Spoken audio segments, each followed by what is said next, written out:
Melania Trump denied entry to her own spurt. What they were hiding will shock you, the evening sun cast a golden gleam across the tarmac at West Palm Beach Airport, illuminating the pristine white spurt that awaited its coming departure.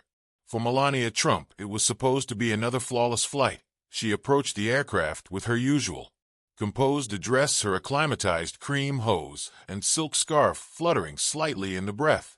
Her security detail walked several paces behind, keeping their distance a subtle acknowledgement of her preference. For quiet moments before boarding, as she neared the stairs leading to the airplane, Melania noticed an unusual pressure among the crew. The ground staff avoided eye contact.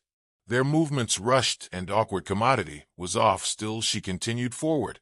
Her sharp instincts formerly on alert. At the base of the staircase stood Paul Brennan, the airman, a man she would flown with numerous times. Paul was a familiar presence, dependable, professional, unshakable. But moment his address was anything but cheering. His generally confident station was replaced by a rigid posture, his hazel eyes zipping nervously toward the black SUV, situated a short distance down. "Good evening, Mrs. Trump." Paul saluted her, his voice steady, but lacking its usual warmth. "Evening, Paul." Melania replied, her tone polite, yet cropped. "Are we ready for takeoff?" Paul did the, glancing down at the tablet in his hand. "Ma'am, I am hysterical. I cannot let you board." The words hung in the air like an unforeseen gust of wind, unanticipated and jarring. Melania's way faltered, but her countenance did not break. She lifted her head slightly, her piercing blue eyes narrowing. "Excuse me, I have entered orders," Paul continued, his voice quieter now. "As however hysterical of being eavesdropped, you are not cleared to board this flight." Melania's jaw tensed, though her expression remained calm. "Orders from whom?" Paul shifted uncomfortably, his aspect now fixed on a spot just over her shoulder. "Ma'am, I do not have all the details.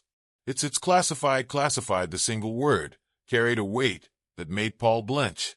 Melania took a step closer, her heels clicking sprucely against the pavement. "This is my airplane, my flight.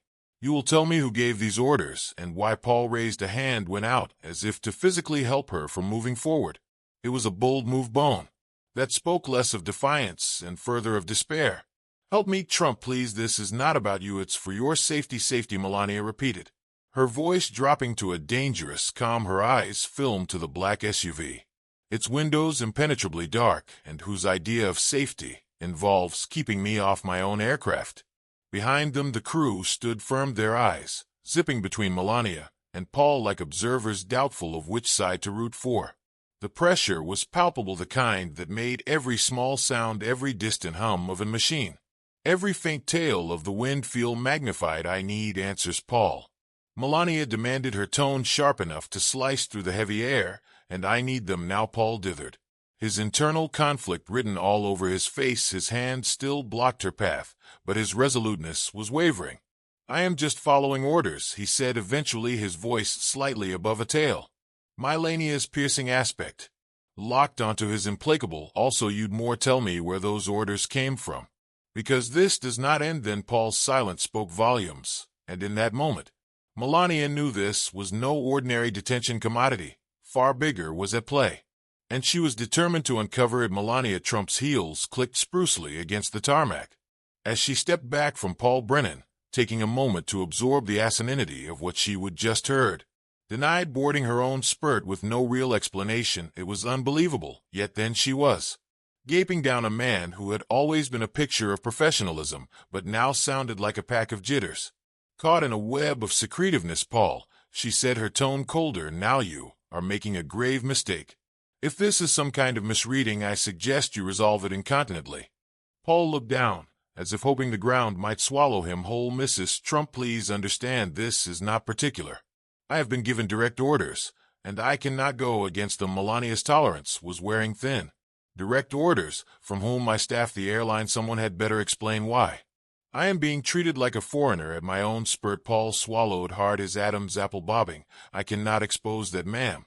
I am only doing my job." Melania took a step closer, her presence commanding despite her lower frame. "Your job is to fly this airplane, Paul, so either you start doing it or I will make sure this is your last assignment." Paul squinched, but he held his ground, his hand still raised, slightly physically blocking her path. "Help me, Trump, I cannot let you board." The pressure between them was nearly unsupportable, and the crew behind them watched with bated breath. Melania's sharp aspect swept over the scene, catching sight of the black SUV situated hard. It had not been there when she arrived, and now it impended like a silent specter, its tinted windows hiding whatever or whoever was inside. The sight made her stomach strain. Commodity was not right. Also, she noticed commodity additional. Two men in dark suits stood near the nose of the spurt, engaged in what appeared to be a heated discussion. Their gestures were sharp, their voices too low to carry across the tarmac. They were not part of her usual crew. She'd no way seen them before. Who were they? And why were they then? "Paul," she said again, her voice cutting through the heavy air, "if you suppose I am going to walk down from this without answers, you do not know me veritably well." "Oh no." Paul glanced nervously toward the men in suits, also back at Melania. "Ma'am, I cannot say anything further. Please just go back to the terminal. This is for your own safety." "My safety?" Melania's voice was sharp now, her unbelief apparent. "You suppose denying me access to my aeroplane and cashing behind vague defenses is keeping me safe? You're lying to me, Paul, and I do not take kindly to prevaricators." Paul's face crimsoned, his internal struggle visible to anyone watching. He lowered his voice, leaning in slightly. "Mrs. Trump, I swear to you I do not want to do this, but there is further going on than you realize. I am following orders because I do not have a choice." "There is always a choice," Melania shot back, "and you are making the wrong bone." Before Paul could respond, one of the suited men broke down from his discussion and walked hastily toward them. His expression was grim, his presence assessing. "Captain Brennan," he said, his voice cropped and authoritative, "we need a word now." Paul dithered, glancing at Melania, before reluctantly stepping down. The man in the suit, altitudinous and broad-shouldered, with dark spectacles that obscured his eyes, signaled for Paul to follow him many paces down. Their discussion was hushed, but Melania caught particles, words like classified and protocol, that only heightened her reservations. Her phone buzzed in her hand, a call from her adjutant. She answered snappily, her tone brisk. "I am being denied access to my spurt. Find out who authorized this, and get back to me incontinently." As she hung up, her aspect returned to Paul and the suited man. Paul looked decreasingly uncomfortable, his shoulders stiff, his head seesawing slightly in what sounded like reticent agreement. When the man eventually walked down, Paul returned, his face pale and his movements robotic. "Mrs. Trump," he said, his voice quieter than ahead, "please, I am asking you one last time. Go back to the terminal. I cannot let you on this flight." Melania's expression was ice. "And I am telling you one last time, Paul the First, am not leaving without an explanation." Paul opened his mouth to respond, but no words came. His vacillation spoke volumes, and Melania knew she had him cornered. Whatever he was not saying, whatever orders he was following, it was clear this situation was not just about protocol, it was particular, and she was not about to back down. Paul Brennan felt his casket strain as he stood firm in front of Melania Trump. He'd flown in numerous superstars over his 2 decades as an airman, but this was unlike anything he would ever endured. The weight of his orders, the brewing presence of the suited agents, and the intensity of Melania's piercing aspect, it all bore down on him like a storm he could not escape. Paul had always flattered himself on being professional, but now he set up himself, questioning everything. The orders he would enter that morning had been vague but direct: ground the flight, deny passenger 1 access under all circumstances, do and expose the reason, misbehave, with farther instructions from agents on point. The dispatch had come from a strange address, but the directives were backed by sanctioned-sounding language and a pledge of severe consequences for defiance. When he would call the airline for explanation, he would been diverted to a government contact who verified the instructions. What troubled him most, however, was not the secretiveness, it was the tone. There had been no citation of specialized issues, no explanation about implicit pitfalls, just a nipping warning for her safety. Keep her off the airplane. Paul's mind contended as he looked at Melania, standing establishment on the tarmac, with the authority of someone who'd spent times navigating important high-stakes surroundings. She was not just angry, she was suspicious, and that dubitation was a ticking time lemon. He dithered his fritters, brushing the edge of the clipboard he carried as if the papers it held could offer some kind of consolation. They did not, Mrs. Trump, he said precisely.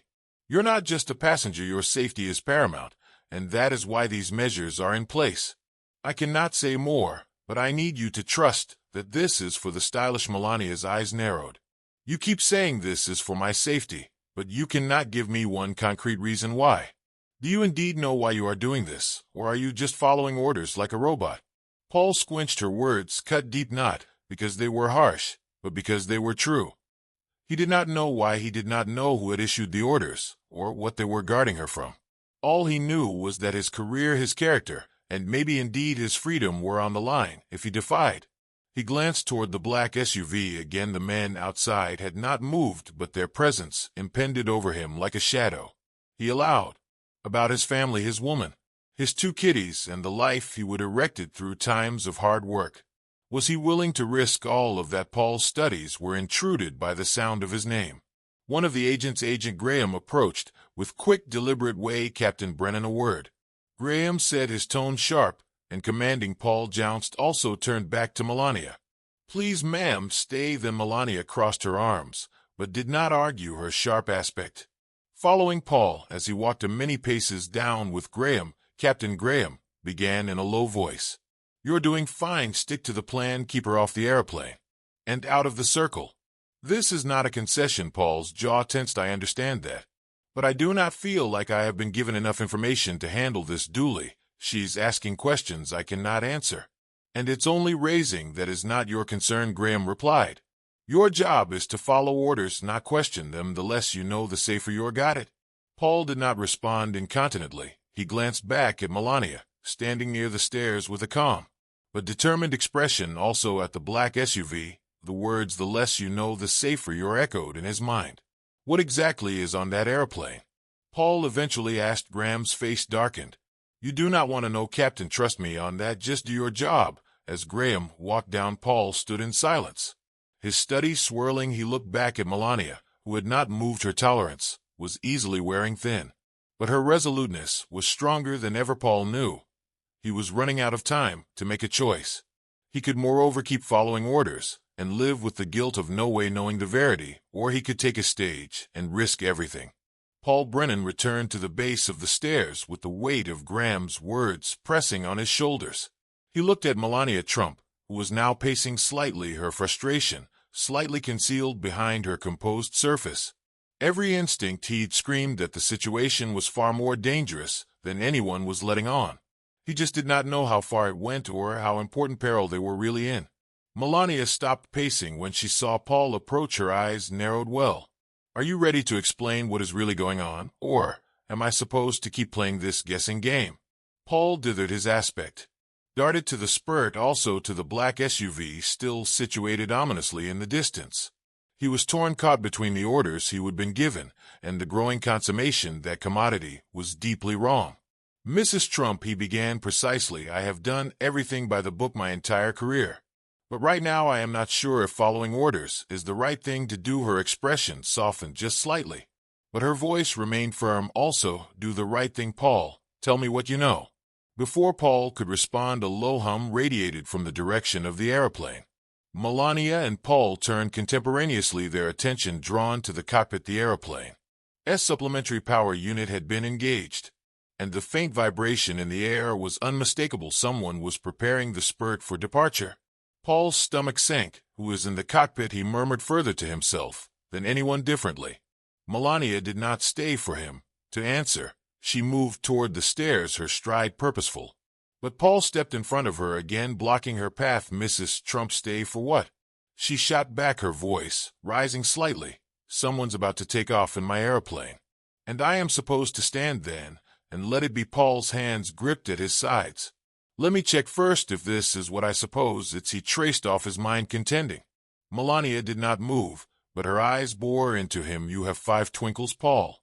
Also, I am going over there myself. Paul jounced snappily and hastened up the stairs, his shoes knocking against the ascent steps. When he reached the cockpit, he set up the door locked. He knocked sprucely, his voice establishment. This is Captain Brennan. Opened the door. For a moment there was silence. Also the door cracked open, just enough for Paul to see a man's face. A face he did not fate. The man, disheveled and pale, glanced at Paul, with wide, frantic eyes ahead, snappily shutting the door again. Paul's heart contended whoever this man was, he was not part of the crew. He knocked again, harder this time. Open the door now, or I will stamp it. Inside he heard the man speaking precipitously, but the words were muffled. Paul did not stay for an assignation. He reached for the exigency override panel, inputting the law that would grant him access. The door clicked open, and Paul stepped inside. What he saw made him indurate. In the cockpit, the man from earlier sat in the skipper's seat, his hands pulsing as he gripped a tablet, displaying translated dispatches. Behind him, strapped to the bottom, was a large unmarked jalopy. It was secured with corroborated cinches, its face bearing no markers or markings except a faint hallmark that Paul honored incontinently. The seal of a major government agency. The man in the co-airman's seat turned to Paul, his voice shaking. I did not have a choice. They told me I'd be safe if I just did what they said. Paul stepped near, his voice calm but establishment. Who are you, and what is in the jalopy? The man shook his head, gashes welling in his eyes. I cannot. They'll kill me if I talk. You're formerly. Then Paul said, his tone softening. Whatever's passing, it's formerly out of your hands. But if you tell me what is going on, I can help. The man dithered, also glanced at the jalopy. It's not just weight, he rumored. It's substantiation lines, recordings, everything they do not want the public to see. Paul's breath caught. Substantiation of what crimes? The man replied, his voice slightly audible. Important people, corruption. They are using this flight to move at nearly no bone. Can find it. Paul's mind reeled as the counter-accusations sank. And this was not about safety or protocol. It was about bearing the verity. He turned to the man. And you? Why are you? Then I am the bone. Who blurted at the man, admitted, his voice breaking. They caught me, but they need me alive to crack the lines. If I do not go with them, the jalopy is useless. Paul felt a bite run through him. He looked back at the jalopy, also at the man. We are not letting this airplane take off, he said forcefully. Stay. Then he hastened back down the stairs to where Melania waited. Her arms were crossed, her expression tense. What is on that airplane? She demanded. Paul did not hash words. Substantiation enough to ruin some veritably important people, and a man who says they'll kill him if he does not misbehave. Melania's face darkened. They're using my airplane to cover up a crime. Yes, Paul said, and we need to stop them before they succeed. The pieces of the mystification had eventually fallen into place, and the stakes were advanced than anyone could have imagined. But the question remained. How far were they willing to go to ensure the verity came out? The air around the spurt felt charged, as if the pressure of the situation had a physical weight. Paul Brennan stood at the bottom of the stairs, his mind contending the disclosure of what was on the airplane.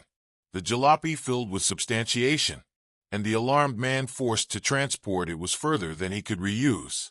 Yet there was no time to vacillate. Every alternate the airplane remained functional was a second near to the verity being cancelled. Melania Trump's voice cut through his studies like a cutter. What do we do now, Paul? Her calm yet commanding tone made it clear that she was not asking for his opinion. She was demanding a result. Paul looked back toward the airplane, also to the black SUV situated hard. The agents outside were watching nearly, now their outlines slightly visible through the tinted windows. His gut told him they were not just there to cover, they were there to ensure this operation went off without a hitch. And if that meant silencing anyone who got in their way, Paul had no mistrustfulness. They'd do it. We need to base this airplane permanently, Paul said, his voice low but firm. If it takes off, the substantiation and that man are as good as gone. Melania jounced, her expression hardening with determination. Also, let's base it. But before they could act, the sound of auto doors slamming drew their attention. Two men in dark suits stepped out of the SUV, their movements brisk and purposeful. Agent Wallace, the aged of the two, LED, the way his face a mask of slightly concealed vexation. His youngish counterpart, Agent Graham, followed, nearly his posture tense and alert. Help me, Trump. Wallace called out, his voice carrying an air of forced politeness. I am going to have to contend that you leave the domain incontinently. This situation is under civil governance, and your presence then's complicating matters. Melania turned to face him, her chin held high. Complicating matters? This is my airplane, and I've every right to know what is passing on it. Your right to know does not overweigh public security. Wallace snapped. Please step back, or I will have no choice but to companion you off the domain. Paul stepped forward, his voice steady, but laced with defiance. You are not being honest, Wallace. There's no security trouble. Then's there. This is about hiding commodity you do not want anyone to find. Wallace's eyes narrowed. You are out of line, Captain, and you are out of defenses. Paul shot back. I have seen what is in the cockpit. I know about the substantiation and the man you've got locked in there. Graham strengthened at the citation of the man in the cockpit, but Wallace's expression remained gravestone cold. You've surpassed your bounds, Captain Brennan. This is no longer your concern. It became my concern the moment you used my airplane to transport commodity. Illegal, Paul combated, and I am not letting this flight take off. Wallace's jaw gripped, and for a moment Paul allowed he might lash out, but rather the agent turned to Melania. Mrs. Trump, I explosively advise you to review your conduct. There are forces at play then that you cannot begin to understand. Melania did not blench. What I understand is that you are hiding behind vague pitfalls and secretiveness to cover up commodity you do not want the public to see. And I will not stand for it. Wallace took a step closer, lowering his voice. You are making a mistake. If this airplane does not leave, there will be consequences for you, for him. He signaled toward Paul. For everyone. Melania's eyes burned with determination. The only mistake, then's allowing I can be bullied. As the standoff continued, Paul's mind worked furiously. He demanded to act presto before Wallace or Graham made their move. His eyes danced to the airplane. Also back to the agents. Melania, he said, still we can stop this. How? She asked, her voice low enough that only he could hear. Paul leaned in slightly. The energy line, if I disable it, the airplane will not be suitable to take off. Melania considered this for a moment, also gave a small nod. Do it. Paul moved snappily, heading toward the energy truck, situated a short distance down. He seized a wrench from the tool tackle on the truck and squinched by the spurt's energy input, working with rehearsed perfection. Wallace and Graham cried in kick, but Melania stepped between them and the airplane, her presence alone enough to keep them at bay. You're making a big mistake, Wallace barked, his voice rising in frustration. Do you indeed know what you are dealing with? Melania's calm voice cut through his crying. No, but I know enough to see through your falsehoods, and I will make sure the verity comes out. Within moments, Paul finished his work. He stood and stepped back, his hands covered in grease. But his expression bent. It's done. This airplane is not going anywhere. Wallace's face darkened with fury, but before he could respond, the sound of enchantresses filled the air. Police buses and fresh SUVs pulled onto the tarmac, their flashing lights casting a creepy gleam over the scene. Melania turned to Wallace, a faint smile playing at her lips. Looks like we'll have an followership for the verity. After all, Paul exhaled deeply, his heart pounding. The airplane was predicated, but the battle was far from over. The substantiation, the alarmed man in the cockpit, the agents determined to keep their secrets, all of it refocused to a much larger fight ahead. And now, with the verity eventually beginning to face Paul and Melania, knew they had crossed a line that could not be uncrossed. But neither of them was willing to back down. The bow-wow of enchantresses grew louder as further vehicles arrived on the tarmac, their flashing lights casting long fluttering murk across the spurt and girding area. Melania Trump stood firm, her back straight, her expression a picture of calm defiance. She had spent times in the public eye navigating power struggles and violent scrutiny. But this moment was different. This was not about politics or appearances. It was about commodity far bigger. Paul Brennan stood beside her, his hands smeared with grease from disabling the spurt's energy line. His breathing heavy. He'd made his decision bone that would nearly clearly bring him his career. But as he glanced at Melania, he realized he was not standing alone. Her resoluteness was imperturbable. Her presence a force that sounded to hold back the agents and their pitfalls. Agent Wallace, visibly seething, stepped forward again, his voice slightly controlled. Mrs. Trump, you've obtruded with a civil operation. Do you have any idea what you've just done? Melania turned to him, her blue eyes sharp and unyielding. What I have done is stop you from abusing your authority. You used my airplane to transport substantiation and a internee, all while lying to me about why I was being kept off. The only question left, wing, is why. Wallace's countenance faltered for a split second before he recovered. You are out of your depth, Mrs. Trump. This is about public security. Your hindrance jeopardizes lives. Do and affront my intelligence. She shot back, her tone cold. Wave, you are not guarding lives. You're guarding secrets that could destroy important people, and you allowed. You could use me as a pawn. To cover it all up, Paul could not help but respect her boldness. She was standing toe-to-toe with men who held the weight of the government behind them, yet she did not waver. If anything, her defiance only sounded to grow stronger. From the corner of her eye, Melania noticed the black SUV situated hard. The motorist's door opened, and another man stepped out. His face incompletely obscured by the light of the flashing lights. He was altitudinous, with a stern expression, and the same air of authority as Wallace and Graham. His presence incontinently heightened the pressure. "Who's that?" Melania asked, her voice steady. Paul followed her aspect.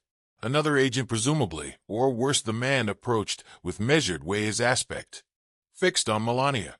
When he spoke, his tone was calm, but carried an unmistakable turnabout of imminence. "Mrs. Trump, I am Special Agent Costello. I have been briefed on the situation, and I am then to ensure it does not escalate farther." Melania raised an eyebrow. "It formally has, Agent Castillo. Your operation has been exposed. The police are then. This airplane is not leaving. What exactly do you suppose you can do now?" Castillo's lips twisted into a thin smile. "You've created a spectacle, Mrs. Trump, but you've also put yourself in a precarious position. What you've done then will have consequences not just for you, but for everyone involved." "That sounds like a trouble," Melania replied, unfazed. "It's a fact," Castillo said. "You suppose you've stopped commodity by arresting this airplane, but you've only delayed the ineluctable. The substantiation will still vanish. The man in the cockpit will be dealt with, and you will find yourself answering questions you do not want to answer." Melania stepped near to him, her voice dropping to a deadly calm. "If you suppose I am hysterical of you, you're incorrect. I have faced bigger pitfalls than you, and I have come out stronger every time. So go ahead, do your worst, but know this: the verity always comes out, always." Paul watched the exchange, feeling a mixture of admiration and anxiety. He knew they were standing on dangerous ground, but he also knew Melania was right. The verity had a way of chancing its way into the light, no matter how hard people tried to bury it behind them. The sound of auto doors opening gestured the appearance of the police uniformed officers approached cautiously, their hands resting on their belts. The supereminent officer, a woman with a no gibberish address, stepped forward. "What is going on then?" she asked, her eyes zipping between Melania, Paul, and the agents. Wallace stepped by snappily, his tone cropped. "This is a civil matter. We have everything under control." The officer raised an eyebrow. "That is not what it looks like. We entered a call about suspicious exertion involving the spurt." Care to explain? Before Wallace could respond, Melania spoke up. "Officer, this airplane was being used to transport substantiation and into knee without proper authorization. These men are trying to cover it up, and when I brazened them, they hovered me." Wallace's face darkened. "She's exaggerating. This is a classified operation, and her hindrance is risking its success." The officer turned to Melania, easily importing her words. "Is that true, ma'am? Did they hang you?" Melania jounced, her expression unflinching. "They made it clear that there would be consequences if I did not back down, but I will not. The substantiation on that airplane is too important to ignore." The officer looked at Paul and you. Paul dithered for a moment, also jounced. "She's telling the verity. I saw the substantiation myself. They were planning to take off before anyone could stop them." The officer's expression hardened. She turned to her platoon. "Secure the airplane. No bone, boards, or leaves until we get a full explanation." Wallace and Castillo changed a tense regard, but said nothing. The game had shifted, and they were no longer in control. As the officers moved to compass the spurt, Melania stepped back, her countenance unbroken. She turned to Paul. "You did the right thing." Paul let out a breath. He did not realize he had been holding. "So did you." The bus of justice had been set in stir, but Melania and Paul both knew this was just the beginning. The verity was eventually coming to light, but the fight to cover it was far from over. The tarmac was now a flurry of exertion. Police officers secured the area around the spurt, their radios creaking with updates as they coordinated sweats to ensure no bone left without answering questions. The flashing lights of their vehicles cast creepy patterns on the spurt's satiny face, making the scene feel like a chaotic chessboard. With the pieces eventually moving into place, Melania Trump stood at the center of it all, her presence commanding attention. She glanced at the agents who were now huddled together, Brooding furiously, their air of authority had shifted into commodity additional apprehension, perhaps indeed sweat. They had lost control of the narrative, and Melania intended to make sure it stayed that way. Paul Brennan stood beside her. His jitters still rasped, but his resoluteness stronger than ever. He'd taken the biggest adventure of his life by going against protocol, but as he looked at the predicated spurt, he knew he would made the right choice. "Help me, Trump," he said. "Still, I do not suppose we have seen the full compass of what is going on then." Melania jounced her aspect. "No way, leaving the agents. This is not just about that substantiation. It's about who they are guarding, and how far they are willing to go to keep their secrets." Paul followed her aspect, his mind contending the jalopy he'd seen in the cockpit was not just filled with substantiation. It was a trouble to important people, the kind who operated in the murk, pulling strings most could not see. The man in the cockpit was the key to it all, a whistleblower whose veritably actuality jeopardized those secrets. "Do you suppose he will talk?" Paul asked, his voice low. Melania turned to him, her expression undecipherable. "If he does not, they'll make sure he disappears. And if he does, they'll make sure he is silenced anyway." Paul's stomach churned at the counter-accusations. "So what now?" Melania took a deep breath, her eyes surveying the scene.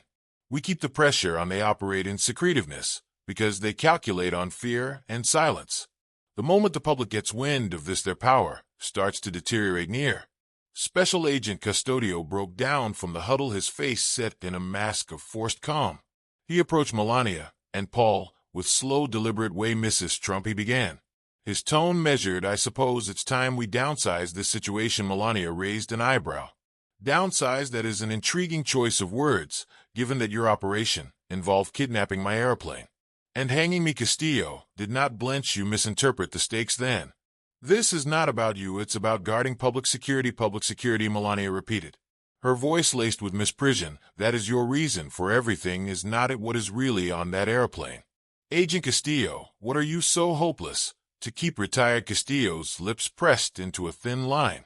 "That's classified, of course," she said, her tone sharp. "But let me make commodity clear. Your secretiveness does not scarify me. It only makes me more determined to expose the verity." Before Casto could respond, one of the police officers approached. "Ma'am, we have secured the cockpit. The man outside is requesting to speak with you." Melania glanced at Paul, also back at the officer. "Take me to him. Help me, Trump." Castillo fitted his voice. "Establishment, I cannot allow that. This man is a civil detainee. His access is confined." Melania did not break stride as she replied, "You lost your authority the moment you turned this into a cover-up. If you want to stop me, go ahead. But I do not suppose you want to explain that to the media staying outdoors." Castillo's jaw tensed, but he did not stop her.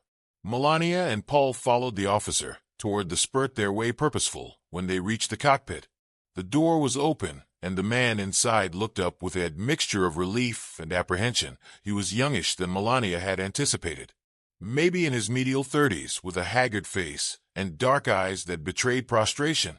His hands were cuffed, but he gripped a small tablet like it was his lifeline. "You are Melania Trump," he said, his voice coarse. She replied, "And you are?" "Just someone who wanted to do the right thing," he said, "but I did not realize how dangerous that would be." Melania stepped near, her voice softening slightly. "Tell me what they are hiding." The man dithered his eyes, zipping toward the officers outside. "If I tell you, I will not live to see hereafter." Paul spoke up, his voice steady. "You've formally taken the thread by coming this far. If you tell us the verity, we can cover you." The man exhaled, shakily, also jounced. "The jalopy, it has documents recording substantiation of corruption at the loftiest situations. Politicians, CEOs, foreign operatives, they are each connected. If this gets out, it will bring them all down." Melania's expression hardened. "And that is why they are so hopeless to keep it quiet." The man jounced. "They'll stop at nothing to make sure it disappears, and they'll stop at nothing to make sure I vanish." With it, Melania turned to Paul, her mind formerly contending with possibilities. "We need to get this story out incontinently.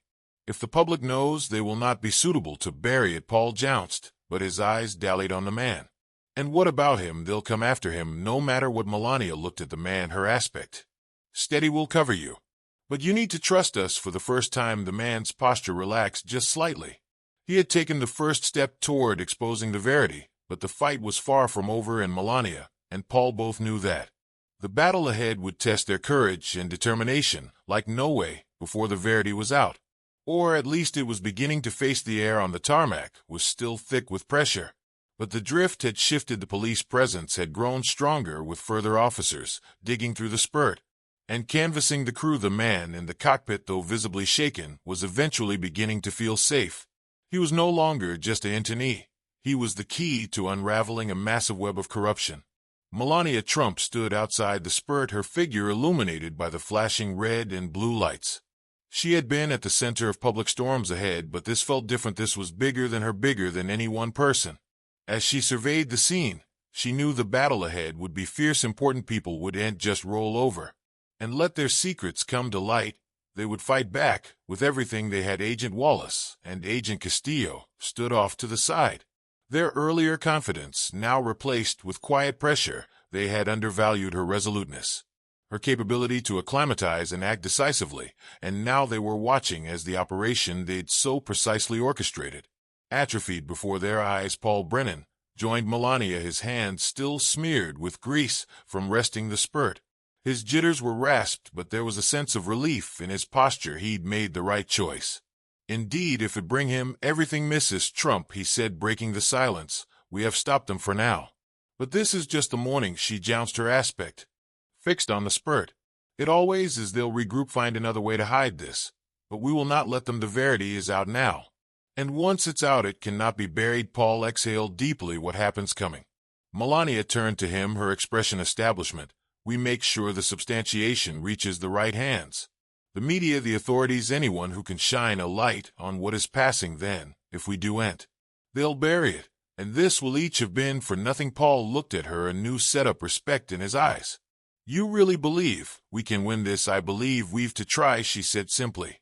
If we do not hold hard. The man from the cockpit was being attended out of the airplane by officers. His bond had been removed, and though he still looked nervous, there was a hint of relief in his expression. As he passed Melania and Paul, he broke. Thank you, he said still. You did not have to do this, but you did. That means further than you know. Melania offered him a small reassuring smile. It's not over yet, but we'll get there. The man jounced also continued toward a staying police vehicle. Adjoined by officers, Paul watched him go, also turned back to Melania. You've got guts, I will give you that. Most people would have walked down. Melania's aspect did not waver. Walking down was no way an option. Behind them, journalists had begun gathering beyond the border of the tarmac, their cameras flashing.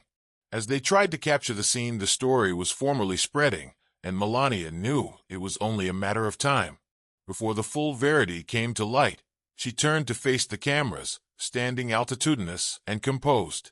This was not just about her, it was about everyone who merited to know the verity. Mrs. Trump, a journalist, called out from the crowd, what can you tell us about what happened then tonight?